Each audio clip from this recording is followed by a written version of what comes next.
മന്നവേന്ദ്ര വിളങ്ങുന്നു ചന്ദ്രനെ പോലെ നിൻമുഖം എന്ന് കവികൾ പാടി. അതുപോലെ ഇങ്ങനെ വെറുതെ അങ്ങ് പുകഴ്ത്തുകയാണ്. പിന്നെ ദേവലിംഗങ്ങൾ ഇളകി വിയർക്കുന്നു, ദേവിയാം കാളിയും ഘോരദംഭ്രാന്വിതം ചിരിച്ചലറിക്കൊണ്ടെങ്ങും കാണുന്നു. ശത്രുക്കളല്ലതേ ശത്രുവാകുന്നതും മിത്രഭാവത്തോടരികെ വസിക്കുന്ന ശത്രുവല്ലോ ഇത് ശത്രുവാകും. നീ എനിക്ക് ആപത്ത് വരുത്താൻ വന്നിരിക്കണവനാണ്. നിന്റെ ഉപദേശമൊക്കെ ഞാൻ പിന്നെ കേൾക്കാം. ഇപ്പം നീ പോയി രാമനെ അങ്ങ് സേവിച്ചുകൊണ്ടാലും. ജയകൃഷ്ണൻ ചേട്ടാ നമസ്തേ. നമ്മൾ രാമായണത്തിൽ രാവണനെ എടുത്തു നോക്കുന്ന സമയത്ത് നമുക്കറിയാം രാവണൻ്റെ ഗുരു എന്ന് പറയുന്നത് ശിവപാർവതിമാരാണ്. ഒപ്പം തന്നെ ഒരുപാട് മന്ത്രിമാരുള്ള ഒരാളാണ്, അല്ലെങ്കിൽ ഒരുപാട് ആചാര്യന്മാരുണ്ട്. പക്ഷേ എന്നിട്ടും ആരും എന്തേ രാവണന് സദുപദേശങ്ങൾ കൊടുത്തില്ല? അല്ലെങ്കിൽ ഇത്തരത്തിലൊരു പാപകർമ്മം ചെയ്യുന്നതിന്, അല്ലെങ്കിൽ ഇത്തരത്തിൽ ഹീനമായ ഒരു പ്രവൃത്തി ചെയ്യുന്നതിൽ നിന്ന് ആരും എന്തുകൊണ്ട് രാവണനെ തടഞ്ഞില്ല എന്ന് പറയുന്നൊരു ചോദ്യം രാമായണം വായിക്കുന്ന ഒരാൾക്ക് സ്വാഭാവികമായും തോന്നാവുന്നതല്ലേ? ഒരു പ്രധാന കാര്യം ഇതിലുള്ളത്, ഒരാൾ എങ്ങനെയാണ് അയാളുടെ ഉൽപ്പത്തി, പൂർവജന്മാർജിതമായ വാസനകൾ, ആ വാസനാ ബലമാണ് അയാളുടെ പ്രവൃത്തികളെ നയിക്കുന്നത്. രാവണനെ ആരും ഉപദേശിക്കാത്തത് കൊണ്ടല്ല, ആരെങ്കിലും തെറ്റായി ഉപദേശിച്ചിട്ടുണ്ടോ? ഉണ്ടെങ്കിൽ അത് അയാൾ സൃഷ്ടിച്ച ഉപജാപക വൃന്ദങ്ങളാണ്. ഉദാഹരണത്തിന് രാവണൻ്റെ സൃഷ്ടിക്ക് തന്നെ കാരണമായത് കൈകസിയുടെ ഒരു പ്രവൃത്തിയാണ്. അത്ഭുത ശക്തിയുള്ള ഒരു മകനെ സൃഷ്ടിക്കണമെന്ന് പറഞ്ഞിട്ട് കുടില ബുദ്ധിയോടുകൂടി വിശ്രവസ് മഹർഷിയെ അവർ വശത്താക്കി സന്താനോൽപാദനം നടത്തുകയാണ്. രാവണൻ, കുംഭകർണൻ, വിഭീഷണൻ. അപ്പോൾ ഇങ്ങനെ 3 പുത്രന്മാരുണ്ടാവും. അദ്ദേഹം അന്ന് തന്നെ പറഞ്ഞിരുന്നു, ഇതിൽ വിഭീഷണൻ മാത്രമാണ് ഈ വംശത്തെ നിലനിർത്തിക്കൊണ്ട് പരമവിഷ്ണു ഭക്തനായി വരിക. അത് നേരത്തെ തന്നെ കൈകസിയോട് പറഞ്ഞിട്ടുണ്ട്. അപ്പോൾ ഇവിടെ പ്രസക്തമായ ഒരു കാര്യം എന്ന് പറയുന്നത്, രാവണൻ ശ്രീപരമേശ്വരൻ്റെ ശിഷ്യനാവുന്നതും കൈലാസശൈലം എടുത്ത് ഇളക്കി അമ്മാനമാടാൻ ശ്രമിക്കുമ്പോൾ അദ്ദേഹം തന്നെ കൊടുത്തൊരു ശിക്ഷയിൽ നിന്ന് രാവണൻ കൈ കുടുങ്ങിപ്പോയി അവിടെ കിടന്ന് ശിവതാണ്ഡവ സ്തോത്രം അത് സ്വയം രചിച്ച് അത് സ്വന്തം ഞരമ്പിനെ വീണയാക്കി പാടി കേൾപ്പിക്കുന്ന സമയത്ത് സംപ്രീതനായ ഭഗവാനാണ് രാവണനെ സ്വീകരിക്കുന്നത്. അപ്പോൾ ഭക്തി കൊണ്ട് ഭഗവാൻ അദ്ദേഹത്തെ അനുഗ്രഹിക്കുന്നു. ചന്ദ്രഹാസം മുതലായിട്ടുള്ള പല ആയുധങ്ങളും അദ്ദേഹത്തിന് കൊടുത്തിട്ട് അനുഗ്രഹിക്കുന്നു. പാർവതീദേവി പല ഔഷധ പ്രയോഗങ്ങളും അർക്കശാസ്ത്രം പോലെയുള്ളതൊക്കെ കൊടുത്തിട്ടും അനുഗ്രഹിക്കുന്നു. തുടർന്ന് ശുക്രാചാര്യരാരാണ്? അസുരഗുരുവായ കുലഗുരുവായ ശുക്രാചാര്യരുണ്ട്. ഇത്തരത്തിൽ പല കാര്യങ്ങളും രാവണനുണ്ടായിരുന്നു. അപ്പോൾ വിഭീഷണൻ പോലും കുംഭകർണൻ പോലും രാക്ഷസന്മാരായ അനുജന്മാരായിട്ട് പോലും രാവണന് നല്ല ഉപദേശങ്ങളാണ് കൊടുക്കുക. അപ്പോൾ അതിൻ്റെ പിന്നിലൊരു കാരണമുള്ളത്, ഇവർക്ക് രാജധർമ്മവും മറ്റു കാര്യങ്ങളും അറിയുന്നത് പോലെ തന്നെ മന്ത്രിയുടെ ധർമ്മം അറിയാം. അപ്പോൾ അവർ നല്ല മന്ത്രങ്ങൾ കൊടുക്കുന്ന ആളാണല്ലോ, ഉപദേശിച്ച് കൊടുക്കുന്ന ആളാണ് മന്ത്രി. നല്ല മന്ത്രങ്ങളൊക്കെ ഉപദേശിച്ചിരുന്നു. അപ്പോൾ അതിൻ്റെ ഒരു ഫലമായി രാവണന് നന്മ തന്നെയാണ് ഉണ്ടാവേണ്ടത്. പക്ഷെ അദ്ദേഹത്തിൻ്റെ പിൽക്കാലത്ത് ശക്തിയിലുണ്ടായ അഹങ്കാരം, ഞാൻ അജയ്യനാണെന്നുള്ള ഒരു അതികഠിനമായ അഹങ്കാരം, അത് തന്നെയാണ് അദ്ദേഹത്തെ പിന്നെ സ്ത്രീകൾക്ക് നേരെ നടത്തിയ ആക്രമണം കൊണ്ട് അവരുടെ മേലിൽ നിന്നുണ്ടായ ശാപങ്ങൾ, ഇത്തരത്തിലുള്ള പല കാരണങ്ങളാണ് രാവണനെ അധപ്പതിപ്പിക്കുന്നത്. ഇപ്പോൾ നമ്മൾ അങ്ങ് പറഞ്ഞല്ലോ മന്ത്രിമാർ, നമുക്കറിയാം ഒരു ഭരണത്തെ സംബന്ധിച്ചിടത്തോളം അതിനൊരു നേതാവ് ഉണ്ടായിരിക്കും. പക്ഷേ ഇപ്പോൾ നമ്മുടെ സംസ്ഥാന ഭരണകൂടത്തെ എടുക്കുകയാണെങ്കിൽ ഒരു മുഖ്യമന്ത്രി ഉണ്ട്, നമുക്ക് അതിന് ചുറ്റും ഒരുപാട് മന്ത്രിമാർ, ഓരോ വകുപ്പുകൾ കൈകാര്യം ചെയ്യാനുള്ള ഓരോ മന്ത്രിമാർ.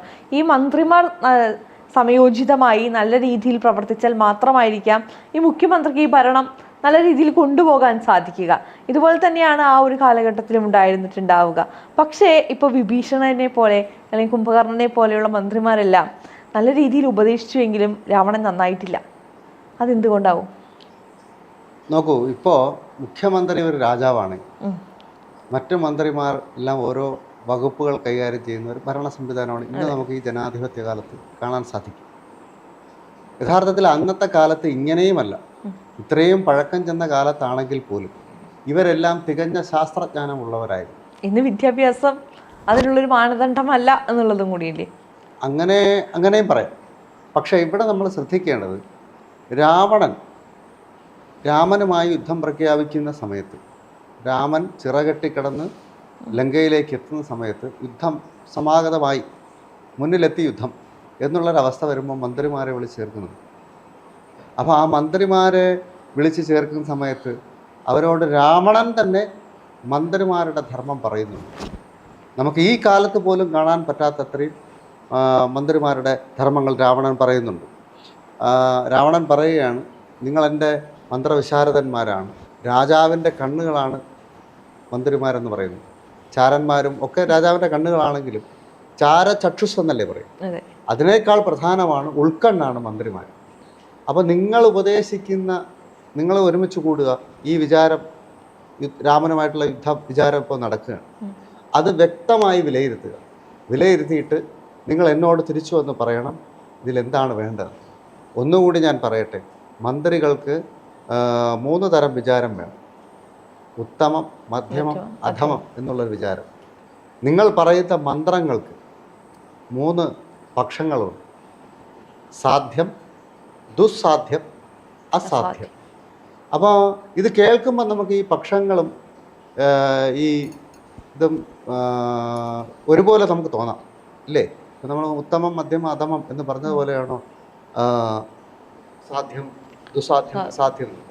അപ്പോൾ ഉത്തമം എന്ന് പറയുമ്പോൾ ശരിക്കും ഒരു മന്ത്രി ഉപദേശിക്കുകയാണ്. നമ്മൾ എല്ലാ മന്ത്രിമാരും കൂടി ഒരു പ്രശ്ന വിചാരം ചെയ്തു, ഇതാണ് രാജ്യം നേരിടുന്ന പ്രശ്നം, അല്ലെങ്കിൽ രാജാവിന് ഇങ്ങനെ ഒരു കാര്യത്തിൽ ഉപദേശം കൊടുക്കണം എന്ന് വിചാരിക്കുന്ന. നമുക്ക് ഈ അടുത്ത കാലത്ത് ഇറങ്ങിയ ഒരു ചലച്ചിത്രമാണ് ബാഹുബലി. ബാഹുബലി ഒരു തെറ്റ് ചെയ്തു എന്ന് കാണുന്ന സമയത്ത് രാജമാതാവ് വിളിച്ചിട്ട്, മന്ത്രിയാരെ, കൊട്ടാരത്തിലെ ആരെങ്കിലും ഒരു തെറ്റ് ചെയ്താൽ എന്താണ് ചെയ്യേണ്ടത് എന്ന് ചോദിക്കുന്ന സമയത്ത് ആ മന്ത്രിമാർ ഓടി പുസ്തകം കൊണ്ടുവന്ന് മന്ത്രിയെ കാണിക്കുന്നതൊക്കെ ആ ചലച്ചിത്രത്തിൽ നമ്മൾ കാണുന്നുണ്ടല്ലോ. അതേപോലെ തന്നെയായിരുന്നു ശരിക്കും ആ മന്ത്രിമാരുടെ ഒരു കടമയാണ്. മന്ത്രി ഉപദേശിച്ചു കൊടുക്കുന്നതിനെയാണ് മന്ത്രം എന്ന് പറയുന്നത്. മന്ത്രം എന്ന വാക്കിന് മനനാത് ത്രായതി മന്ത്ര എന്ന് പറയും. മനനം ചെയ്യുമ്പോൾ നമ്മെ രക്ഷിക്കുന്നതായിരിക്കണം മന്ത്രം.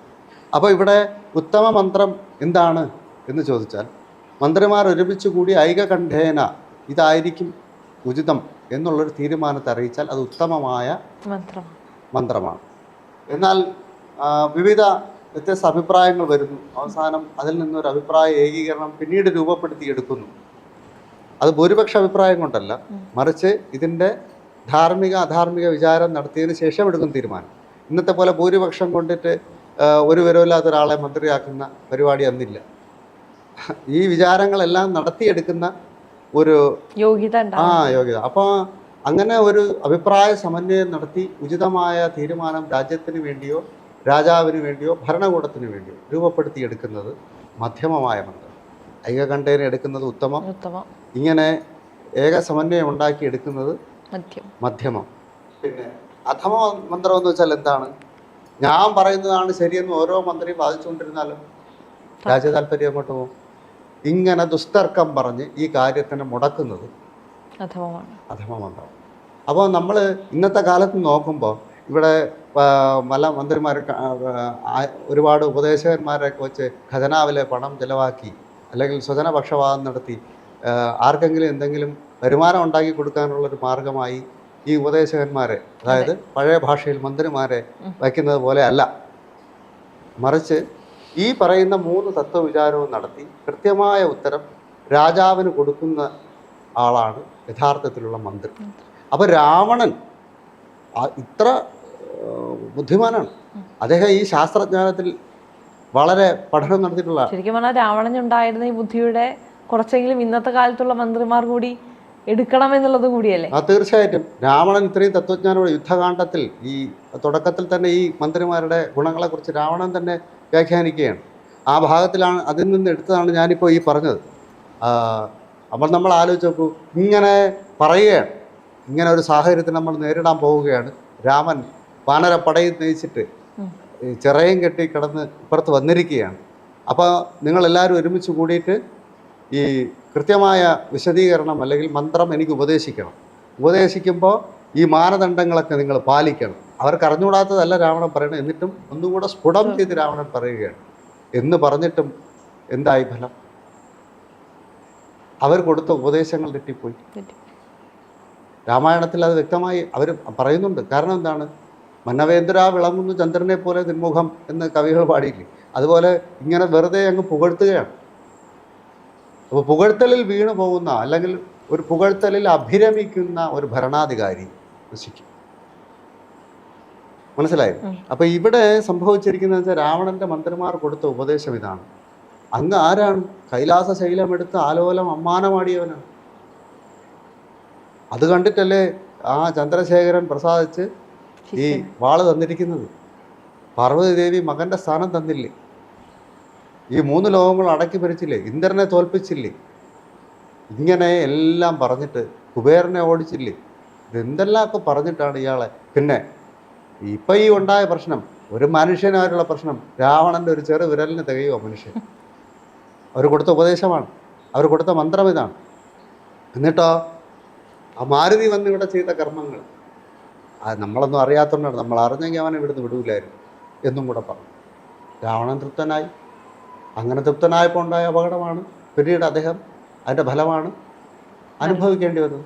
എന്നാൽ നേരെ മറിച്ച് ഈ മന്ത്രശാസ്ത്രം അറിയുന്നവർ, മന്ത്രിയുടെ ധർമ്മം അറിയുന്നവർ, ഉപദേശിച്ചവരുമുണ്ട്. രാമായണം പരിശോധിച്ച് നോക്കിയാൽ നമുക്കത് കാണാൻ സാധിക്കും. ഉദാഹരണം പറഞ്ഞു തരാൻ സാധിക്കും. തീർച്ചയായിട്ടും. മാല്യവാൻ്റെ ഉപദേശം നോക്കും. മാല്യവാൻ പറയുകയാണ് എന്താണ്? മൂഷികൻ മാർജാരനോട് പിണങ്ങുന്നു. ആ കാലത്ത് അങ്ങനെ ഇല്ലായിരുന്നു. പിന്നെ ദേവലിംഗങ്ങൾ ഇളകി വിയർക്കുന്നു. ദേവിയാം കാളിയും ഘോരദംഷ്ട്രാന്വിതം ചിരിച്ചലറിക്കൊണ്ടെങ്ങും കാണുന്നു. ഇന്നൊക്കെ ഇങ്ങനെയൊക്കെ നമുക്ക് തോന്നുന്നു ഇതിലെന്തോ അപകട സൂചനയാണ് രാവണ. ഈ വന്നിരിക്കുന്ന രാമൻ കേവല മനുഷ്യനല്ല. അദ്ദേഹത്തിനെ കുറിച്ച് പലരും പറയുന്നത് ആദിനാരായണൻ എന്നാണ് പറയുന്നത്. അതുകൊണ്ട് നീ ഈ കാര്യത്തിന് പിന്തിരിയണം എന്ന് മാല്യവാൻ ഉപദേശിക്കും. വിഭീഷണൻ്റെ ഉപദേശം 2 തവണയാണ്.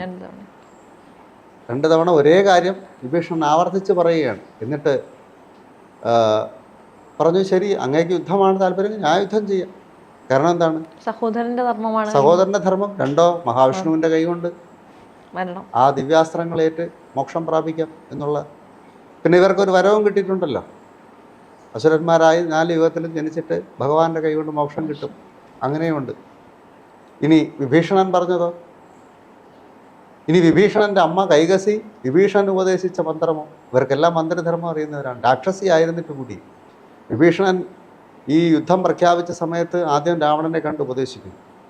ഇത് ഭൂഷണമല്ല, നന്നല്ല, അതുകൊണ്ട് ഇത് അവസാനിപ്പിക്കുന്നതാണ് നല്ലത് എന്ന് പറഞ്ഞിട്ട് വിഭീഷണൻ പറഞ്ഞു. എന്നിട്ട് 10 അവതാരങ്ങളുടെയും തത്വം വിഭീഷണൻ രാവണനോട് പറയുകയാണ്. അതുകൊണ്ട് ഈ കുലത്തിനെ മുടിച്ചു കളയരുത്, ഈ വംശത്തിനെ നീ നശിപ്പിക്കരുത് എന്നൊക്കെ വിഭീഷണൻ പറഞ്ഞു. അപ്പോൾ രാവണൻ പറയുന്ന മറുപടി എന്താണ്? ശത്രുക്കളല്ലതേ ശത്രുവാകുന്നതും മിത്രഭാവത്തോട് അരികെ വസിക്കുന്ന ശത്രുവല്ലോ ഇത് ശത്രുവാകുന്നു. നീ എനിക്ക് ആപത്ത് വരുത്താൻ വന്നിരിക്കണവനാണ്. നിൻ്റെ ഉപദേശമൊക്കെ ഞാൻ പിന്നെ കേൾക്കാം. ഇപ്പം നീ പോയി രാമനെ അങ്ങ് സേവിച്ചുകൊണ്ടാലും മര്യാദയ്ക്ക് പോയിട്ടില്ലെങ്കിൽ എൻ്റെ ചന്ദ്രഹാസത്തിൽ ആദ്യം നീ ആയിരിക്കും ഇരയാവുക എന്ന് പറഞ്ഞ് വിഭീഷണനെ ഭയപ്പെടുത്തി ഓടിക്കുകയാണ്. വിഭീഷണൻ വിചാരിച്ചു ഇനി എന്താ, ഒരു ശരണവുമില്ല, അതുകൊണ്ടൊരു കാര്യം ചെയ്ത് ഇതിലൊരു തീരുമാനം ഉണ്ടാകുന്നതുവരെ പാതാളത്തിൽ പോയി തപസ്സനുഷ്ഠിക്കും എന്ന് വിചാരിച്ചു. അമ്മയോട് പോയി അനുവാദം ചോദിച്ചു, കൈകസിയോട്. അവർ പറഞ്ഞോ, ഒരു ഉഗ്രം മന്ത്രമാണ്. ഒന്നുകിൽ നീ ജ്യേഷ്ഠന് വേണ്ടി യുദ്ധം ചെയ്യുക, ഇല്ലെങ്കിൽ നിൻ്റെ അച്ഛൻ പറഞ്ഞിട്ടുണ്ട് നീ പരമവിഷ്ണു ഭക്തനായി മാറും. ഈ 3 മക്കളിൽ നീ ആയിരിക്കും അങ്ങനെ വരിക, നിന്നെ കൊണ്ട് വംശം നിലനിൽക്കണം. അതുകൊണ്ട് ഒന്നുകിൽ നീ പോയി ജ്യേഷ്ഠനോടൊപ്പം യുദ്ധം ചെയ്യുക, അത് അധർമ്മമാണെന്ന് നിൻ്റെ മനസ്സിപ്പോൾ തന്നെ പറയുന്നു, അല്ലെങ്കിൽ പോയി രാമനെ സേവിക്കുക. പാതാളത്തിൽ പോയി തപസ്സനുഷ്ഠിക്കുക എന്ന് പറഞ്ഞാൽ അകർമ്മണ്യതയാണ്, ഒന്നും ചെയ്യാതിരിക്കലാണ്. അകർമ്മണ്യത ലോകത്തിലെ ഏറ്റവും വലിയ പാപം അകർമ്മണ്യത. ഇത് ആരാ പറയുന്നത്? രാക്ഷസിയായ രാവണൻ്റെ അമ്മയായ കൈകസി. അപ്പം ആലോചിച്ച് നോക്കൂ, ഒരു സാഹചര്യം വരുമ്പോൾ സ്വജനപക്ഷപാതവും സ്വാർത്ഥതയും നിറഞ്ഞ മറുപടിയല്ല അന്നത്തെ കാലത്ത് രാക്ഷസന്മാർ പോലും പറഞ്ഞിരുന്നത് എന്ന് നമുക്ക് മനസ്സിലാവും. പക്ഷെ തികഞ്ഞ അഹങ്കാരി, എന്തൊക്കെ അറിവുണ്ടെന്ന് രാവണൻ അഹങ്കരിക്കുമ്പോഴും ഈ സ്ത്രീകളുടെ വായിൽ നിന്ന് വന്ന, പതിവ്രതാ രത്നങ്ങളായ സ്ത്രീകളുടെ വായിൽ നിന്ന് വന്ന ശാപങ്ങൾ അത് ബാധിക്കാതെ പോകുമോ? ഇല്ല. അപ്പോൾ മന്ത്രിയുടെ ധർമ്മം രാവണൻ അറിയാമായിരുന്നു. പക്ഷേ സ്വന്തം മന്ത്രികൾ ഉപദേശിച്ചതോ തലകീഴായിപ്പോയി. അവർ പറഞ്ഞ തലകീഴാണ്. എന്നാൽ നല്ലവരായ കുടുംബക്കാരോ അല്ലെങ്കിൽ ഗുരുക്കന്മാരോ മുത്തശ്ശനോ ഒക്കെ ഉപദേശിച്ചത് നല്ല മന്ത്രങ്ങളായിരുന്നു. അതിനെ സ്വീകരിക്കാനും തയ്യാറായി. അപ്പോൾ നമ്മൾ ഇത് നമ്മുടെ ജീവിതത്തിൽ യഥാർത്ഥത്തിൽ പാഠമാക്കേണ്ട ഒരു കാര്യമാണ്. കാരണം നമ്മളോട് ഒരാൾ പറയുമ്പോൾ രാമായണത്തിൽ തന്നെ മറുപടി എഴുതാൻ എന്താ, ഇഷ്ടം പറയുന്ന ബന്ധുക്കളാരുമേ കഷ്ടകാലത്തിങ്കലില്ലെന്ന് നിർണയം.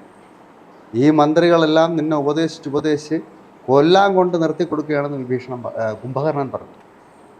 ഇവന്മാരെ ഉപദേശിച്ച് നിന്നെ ഒരു വഴിയാധാരമാക്കും. നിന്റെ കാലൻ ദശരഥപുത്രനായി അതാ വന്ന് നിൽക്കുകയാണ്, കാലിയായിട്ട് സീതയും. ഇതൊക്കെ കുംഭകർണൻ പറഞ്ഞു. കാരണം എന്താണ്, നാരദ ഋഷി കുംഭകർണനോട് നേരത്തെ ഇതെല്ലാം സൂചിപ്പിച്ചിട്ടുണ്ട്. അപ്പോൾ അദ്ദേഹം പരമഭക്തനായിരുന്നു. അദ്ദേഹം അത് സ്വീകരിച്ചിട്ടാണ് രാവണനോട് 2 തവണ പറഞ്ഞത്. കുംഭകർണൻ്റെ കുംഭകർണ സംവാദത്തിലും കുംഭകർണൻ്റെ നീതിവാക്യത്തിലും ഒരുപോലെ പറഞ്ഞു, ഈ മാനിനെ സംഗീതം കേട്ട് മാനുകൾ ചെന്ന് കുടുങ്ങി പോകുന്നവർ നീ കുടുങ്ങരുത്.